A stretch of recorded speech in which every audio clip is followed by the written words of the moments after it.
Hi everybody, it's Kate. Today's a rough one. I watched UGLIES. I know it came out a while ago and everyone has already talked about it, but I was not planning on watching this ever, and then me and my sister were like, we should watch it, and then we did. So now I'm gonna talk about it. Anyways, let's just get straight into the movie. So our main character, who is played by Joey King, her name is Tally, but she goes by Squint because she squints her eyes. And since all of the uglies, they have nicknames about their imperfections. And her best friend named Paris, his nickname is Nose, because he apparently has a ugly nose, I guess. They're best friends. They've been best friends since they were kids. Just to the premise of it, if you haven't watched it or read the books, you undergo this surgery to make you pretty, but it also changes stuff in your brain. You find that a little bit later, but I'm just going to tell you now just so you understand the concept. Because it messes with your frontal lobe, so it kind of makes you sedated almost. So it's kind of like a lobotomy, I guess. Whenever he turns, they're called pretties, they go to a big city, because all of the uglies before they turn 18 live in dormitories because they're still going to school, and they're best friends. He goes and gets his surgery and he forgets about her because your brain changes, and he's like, we can talk once you're pretty. And she's like, but Nose, best friends forever. Maybe we will be. In what, 2 months? So then after she is like, okay, so my best friend, we're not friends anymore, she starts getting really close with another girl at the dormitories, before they get their pretty surgery. Her name is Shay, and they become best friends immediately because Shay saves her from, because you're not supposed to be out, you're not supposed to be in the city unless you're pretty, and she went because she wanted to see her friend, but she's allowed to go because she's an ugly. Oh my gosh, it feels wrong being yeah, you're an ugly. And also Joey King and all these people are not ugly. I know that's the point, but it's just cast some ugly people, you know? So Shay saves her from getting in trouble because she snuck in, and there are these police officers, and they're like, oh my gosh, that was so fun. And this part made me cringe so hard because they lay on the grass, and then she's like, I thought you were gonna fall off at the U-turn. Oh my gosh, me too. That was insane. I thought you were gonna fall off at that U-turn. Yeah, so did I.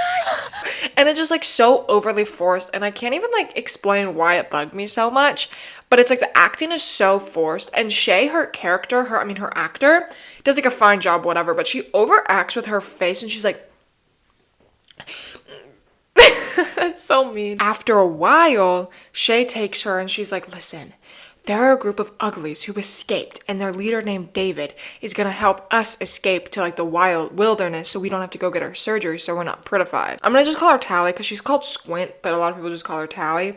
Tally's I don't want to go. I want to be pretty. That's all I wanted, is to be pretty.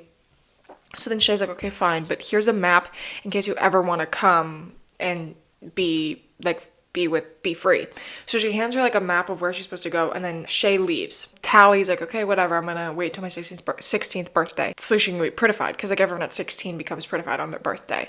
And so she is waiting in the waiting room, and then the main lady who runs this entire operation, her name is Dr. Cable. She's like, I need to see you in my office. So then she goes and she's like, Shay ran away. And she's like, I don't know anything about that, because Shay was like, you can't tell anyone about this. And Dr. Cable is like, David, the guy, he's radicalizing and mind controlling and brainwashing all these young people, and he's gonna kill them all. And they're also gonna blow up our city. And Tally's like, no, not my city. But she doesn't say anything yet.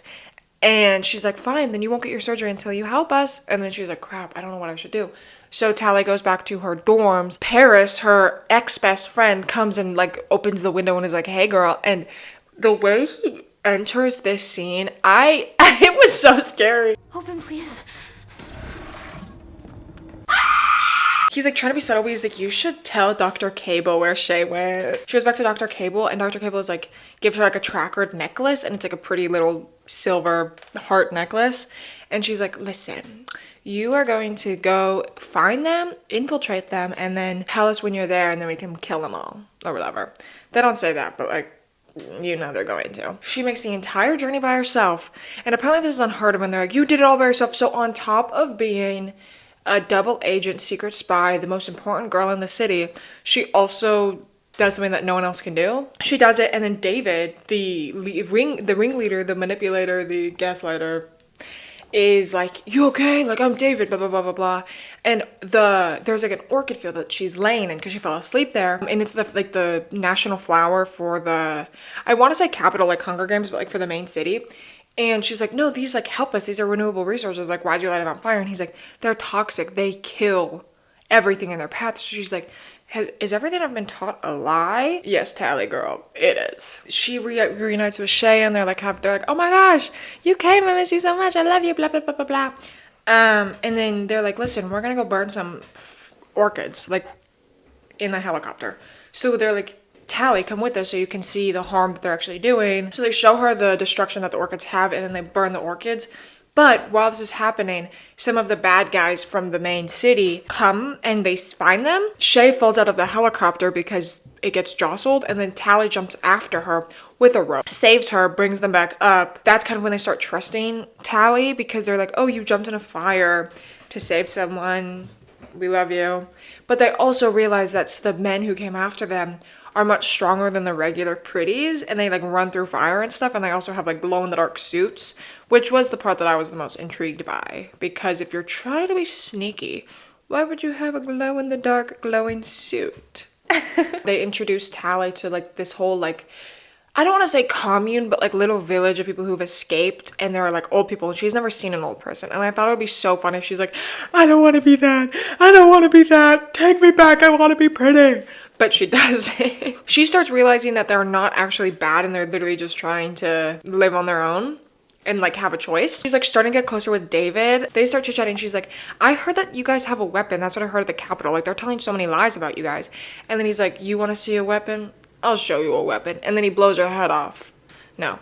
He brings her to his parents. And it's so sad because with everyone in the city, like all the pretties, they don't meet their parents in the first 16 years of their life, like barely at all, because it's like you're there when you're ugly and then you turn pretty. I also don't know why they couldn't do it earlier. Like, I don't know why 16 is the mark. Like, couldn't you just do it when they're infants? So it's like she's like, oh, you actually have a really good relationship with your parents. His parents are so sweet. They talk to her about everything. They're like, we used to be scientists, then we realized that they were destroying part of the frontal lobe and making them like sedated and easily manipulated and everything like that. Like, they're zombies pretty much. And she's like freaking out because she never knew this, and she starts crying because she's like, I never knew like it was like this. Like, I thought it just made you pretty. I didn't think it like changed how you acted. I don't understand. They erase who you are. They're trying to make a reverse of it, like an injection to reverse the effects of the pretty surgery. But they need like a certain element of it that they don't have, that only they have in like the main city, in like the building where they make people pretty. I don't know the words that I'm saying. So she rips off the necklace, throws it into the fire, and then her and David are like kissing, and it starts like frying, and you're like, oh, it just destroyed. But then the next day a bunch of planes come in, and they're like, crap, they found us, because that was like a tracker. So it's like, if it gets destroyed, the tracking beacon is there. Oh mama, oh mama. They all come, including Dr. Cable, and she's like, well done, Tally, you ready to be prettified? And all her friends are like, how dare you, how dare you? Shay's sobbing, and then it's like, all of your friends are gonna be turned prettified. She also sees Paris there, and he's gotten a second injection, or like a second prettified thing, to make him one of like the super soldiers, who's like really fast, really strong, whatever. He snaps David's dad's neck and kills him. I was kind of shocked because all of the gore, there's not really any gore. It's always like covered up, if there is, or it's just implied, and the action scenes are not very impressive. So I was like, whoa. And she's sobbing. David is sobbing. The mom is sobbing. The mom drops a vial of the cure into David's bag, and through like a little bit of distraction, Tally and David run away, and they're the only ones that escape. He's really mad at her, but then she's like, I'm sorry, I didn't know, like, they told me all these lies, and then I realized that you guys were good. I tried to destroy the necklace. I'm sorry. They're like, okay, we're gonna go save everyone who got rounded up and being turned pretty. So they sneak into the Capitol. Not the Capitol. They sneak into the main city, and they go into where all the people are held. They let them go, but they notice that Shay is not in one of the cells. They're like, oh, she turned pretty. So they go and find her, and she's very, I don't want to say bimbo, because I think that's slightly offensive. She got prettified. The wig. Mama, the wig. It's so bad. Literally Party City plastic Shein wig. I don't know if it's supposed to be real. I think it is, but it looks horrendous. Like, it is so shiny. There's so many like loose ends or like little like pieces like sticking up. It is so bad. I was like, y'all spent so much money on contacts and a beauty filter, but y'all couldn't, you know, get a better wig. While they're like talking to Shay, who's just like, I'm so happy I did this, I love this, because like her brain is fucked now. Dr. Cable and Paris walk in and put them in the chambers that make them pretty. So like right before they're about to do it, some of the guys who escaped, that they helped escape, get the helicopter and start flaming into the room, burn Dr. Cable, and let the three of them escape. And then they grab the cure, like the other half of the cure, because they need to mix the two. And then they all escape, which is so cool. And they bring Shay with them because they're like, girl, you used to be on our side. You used to be the one adamant about not wanting to be pretty. Let's just give her the cure and let's see if it works. And they're like, well, she's not a willing test subject. And it's like, yes, she was. Like, she's not in her right mind now. Like, she obviously, like, they're like, we can't do it with unwilling test subjects because that's what Dr. Cable does. So it's like, it's clearly not her whenever she's lobotomized. And it's like really annoying because they're like, we can't do it. So then Tally's like, I'll do it. So she's like, everyone else escapes, and then she stands there while like a bunch of guards come, and she's like, my name is Tally Youngblood, and I want to be pretty. I'm Tally Youngblood. Make me pretty. And like, you know for a fact that she thought she ate. I had to pause and I was screaming while I was watching this. The only reason it was bearable is because my sister was there and we made fun of the whole movie. So she becomes pretty and that's the end of the movie! Oh my gosh, I forgot to mention, her best friend dies. Paris dies. They push him off a cliff. They push him off the building. I didn't care at all. I hope they make another one, even though it got pretty shit reviews. I really hope they make another one because this was so cool. No, I love movies like this where it's just like the dumbest thing and it looks bad and the acting's bad and the script is bad, but it's still like, it's still fun. But like also this was like one of those like dystopian movies that was supposed to be made like right after Hunger Games, the movies were made. Because like this would have fit perfectly whenever Divergent and Maze Runner and all of those movies came out. This would have fit perfectly in there. Like I can totally see Shailene Woodley playing her, you know? Thank you so much for watching. Like, comment, and subscribe, because if you don't, you're gonna be turned pretty and get a lobotomy. Thank you all so much for watching. Bye!